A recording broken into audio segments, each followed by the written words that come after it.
the fight's going to be boring as hell. Because any fight he's in is boring as hell. Is a really good boxer. He's a good boxer, but it's nothing that stands out to me. It's just, okay, you know how to, it's nothing like Tank or me or... Like somebody gotta stand out. Like, Like you're not just fighting I anybody. see boxers all the time. I've been watching boxers my whole life. I know the ones that are different. He's not different. Do everything, you know, not even to get like an ounce of hitting. Like, he's scared to really lock in and get it.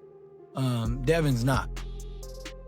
But Shakur, that guy will put anybody to sleep outside the ring, not inside the ring, because that's like, he's the most boring fighter in the history of boxing. And they say whatever they want, they can hype him up and all that stuff. But I really feel bad for him because there's no way they could put him on pay-per-view. He can't sell a fight. Boxing professionals are weighing in on Teofimo Lopez versus Shakur Stevenson, with many predicting that Shakur will lean heavily on movement and defense. Critics label his style as running or boring, while others argue it reflects elite-level ring IQ and control. What about the criticism that Shakur gets? Like, people say that he's boring and all that. he's not entertaining. I mean, look, he's like the Andre Ward style. Andre Ward wasn't really that entertaining, but got the win. I mean, that's what boxing is all about. So I used to love watching Andre Ward fight because it was so punch perfect. I watched his footwork, how he moved to the right, to the left. And I trained with him as well, with Virgil. And I used to watch how he trained and how he fought. And I thought, how he puts his hands out and uses it as a defense and then pulls your hands down and catches you over the top. And them little things. So this is a fight that people get, because you got two different styles. You've got an offensive, defensive in Lopez, and you've got a defensive. As the boxing world builds toward one of the most anticipated fights of early 2026, the conversation has shifted beyond who will win to how the fight itself is likely to unfold. I would have to go with Teo. When it comes to actual rapid speed, I would have to go with Teo. But when it comes to body punching, when it comes to good timing, when it comes to craft, I would have to give all of that to Shakur Stevenson. What do you think, Doug? They're both boxers. I look at Stevenson as a versatile technician. I look at Teofimo. He's a boxer puncher, but his specialty is his counter punching.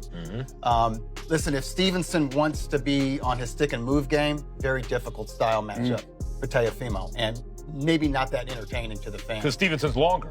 Exactly. Stevenson's defense probably the best in the game, and he's longer. Great reflexes and timing, and so does Teo. That's why he's a great counter puncher. But Teo's, he's a very special athlete, and as a competitor, he is one of those guys who saves his A game for a fellow elite opponent. That's when he really rises his game and shows us the Teofimo Lopez that everybody thought he was. Shakur Stevenson, the unbeaten WBC lightweight champion, is widely respected for his defensive mastery.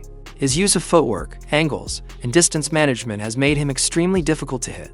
That approach has earned praise for technical brilliance, while also drawing criticism for not producing non-stop action. 35 contemporaries have a lot to say these days. Shakur Stevenson, well, of course, he's now 135 after all that stuff, and then Devin Haney. Right, so why people even talk like he the best at, he didn't even fight at 135 yet. Right. He didn't even have power at 126, 30, or none of that. He is good. Okay. How can you, all that's just okay. How can you stop people that can actually hit?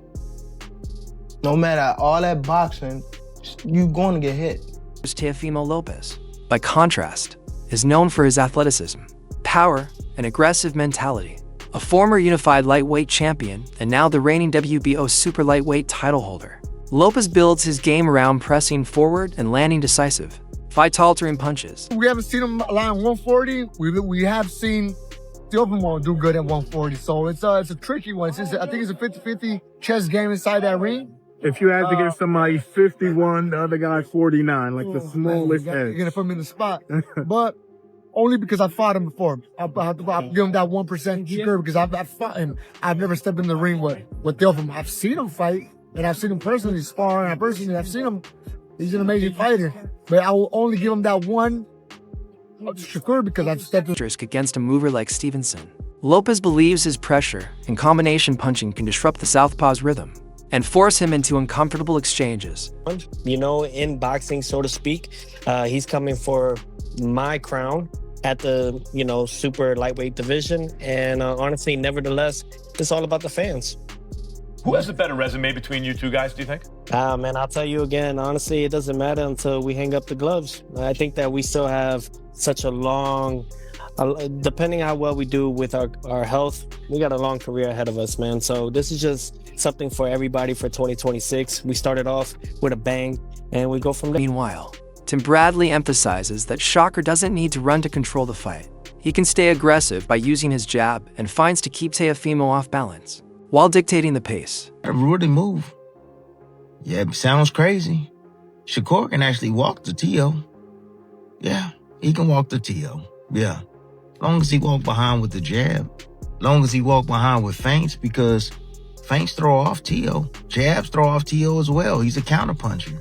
Yeah, he's a counterpuncher. So if you can keep him off balance and keep him guessing, keeping that jab in his face, and you force him back, yeah, he moves his feet, but he makes a lot of mistakes. Gets himself out of position a lot of times. He's out of position a lot of the times, man. Brings those feet together at times. Oh, yeah. When he moves side to side, same thing. He responsibly defensively, nah.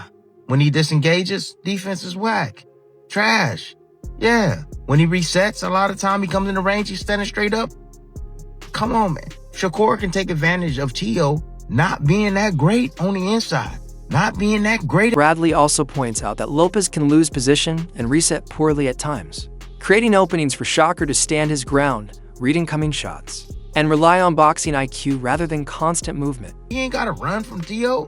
No, he can stand right in front of Teo. He could. Yeah. And see all them shots coming. For sure. You already know the punch selection that he gonna use. Punch selection gonna be he gonna try to use his jab at a rapid pace. Of course. He gonna try to out-jab Shakur. Of course. Flicking it out there, flicking his jab out there, man. Trying to get some sort of response. Or flicking it out there, trying to just close the gap on Shakur. And he gonna throw the right hand downstairs. Yeah. That's what he gonna do. He gonna be looking for that right hand, then he gonna try to sneak him up top. Yeah. It's plain and simple. Sneak him up top. That's it. But if Shakur can stand his ground, if Shakur can evade and get right back in his space, right back in his face, man, evade and get right back in his face, right? When he's not set or ready to punch, when them feet are spread apart, Shakur can walk to him. Shakur can walk. Lopez, however, insists he's training to put Shakur Stevenson to sleep and make a statement, especially after going some time without a major knockout. His focus is on landing a decisive blow, not just outboxing his opponent. Consider you, out of you and Shakur, I would consider you the more explosive, possibly the more speed concerning like to the target quicker. But I haven't seen you really get the type of knockouts that made the fans appeal to the whole package and the whole system of you. Are you training? You mean at 140 pounds compared to 135? Yes, in comparison. Are you training for a knockout? Are you training to do something to not just beat Shakur, but to beat him in grand fashion? When I say grand fashion, I mean going for the knockout. Well, I think that the whole thing is the Bible of boxing really is that if you look for the knockout, you won't get it. You know, I think really it's just all about setting the good pace early in the beginning rounds and then going from there, setting that tone. I think that I don't see him going those 12 rounds. This is his first time moving up to 140. A lot of these guys can say a lot of things about me not knocking them out or whatnot, but they don't come and try to fight me after they feel this power. So it's for a reason. It carries. It does carry. I mean, I had a good showing with Arnold Barboza. He was #1, my mandatory, and he was too hesitant trying to commit to punches.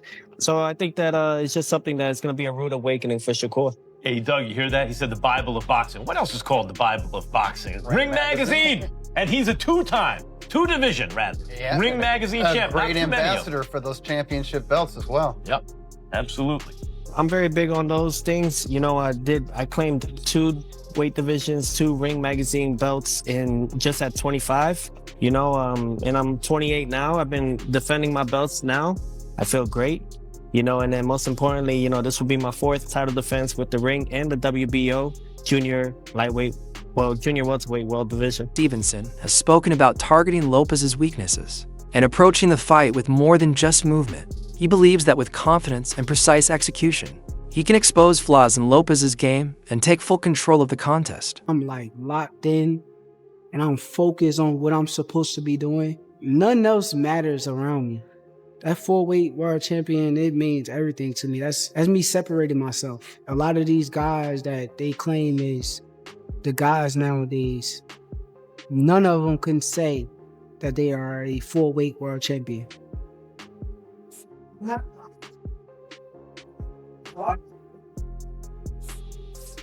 He got a lot of weaknesses though. He's a very good fighter, but I do see a lot of weaknesses. He's not gonna correct them overnight. It's gonna be the same Tio that we done seen 1,000 times before. He's gonna come out there trying to perform highly, and I'm gonna take advantage of it. But as far as the weaknesses, I'm gonna keep them to myself.